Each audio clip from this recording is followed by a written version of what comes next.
ইডলি বানাবো। এই যে সুজি রেখেছি, এখানে আমি ছোট প্যাকেটে 3 প্যাকেট সুজি নিয়েছি, 600 গ্রাম হবে। গাজর কেটে রেখেছি, পুড়িয়ে নিয়েছি, গাজরগুলো দিয়ে দিলাম। কাঁচা লঙ্কা, আদা, টমেটো কুচি, মটরশুঁটি সিদ্ধ করে নিয়েছি, একটু ইনো দিলাম, 1 প্যাকেট ইনোটাই লাগবে আমার।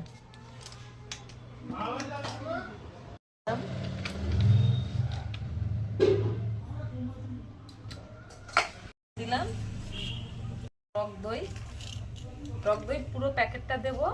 আর একটু জল তো দিতেই হবে, মাখিয়ে দেবো, 15-20 মিনিট মাখিয়ে দেবো।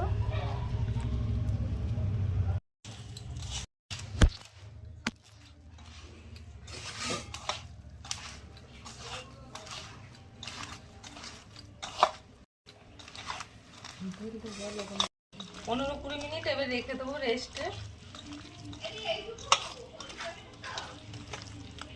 হয়ে গেছে, এরকম রাখলেই হবে ব্যাটারটা।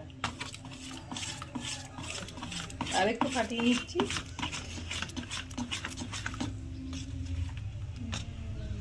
আমি কড়াইয়ে একটু ঘি লাগিয়ে নিয়েছি, এই কড়াই না, ননস্টিকের এই যে পিঠে করার চাটুটায়। ভর্তি করে দেবো না, অল্প অল্প একটু কম কম দেবো, ভর্তি হয়ে যাবে।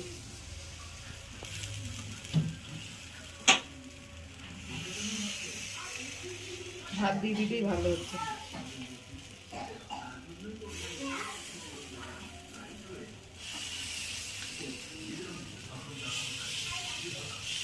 আমাদের তেল খেতে নেই বলে আমি তেল দিলাম না, ঘি দিলাম। আর আপনারা সর্ষের তেল দিবেন, এটার মধ্যে একটু একটু সাদা তেল দিয়ে নেবেন। আমাদের দিতে নেই বলে দিলাম না। বেটারটার মধ্যে একটু সাদা তেল দিয়ে নেবেন, এই চাটুটা তো সাদা তেল লাগিয়ে নেবেন। আমরা ঘি লাগিয়েছি, করে দিলে হবে না, পুড়ে যাবে। হয়ে গেছে সিদ্ধটি, বোঝা যাবে যে হয়ে গেছে সিদ্ধ। এবার নামিয়ে দেবে।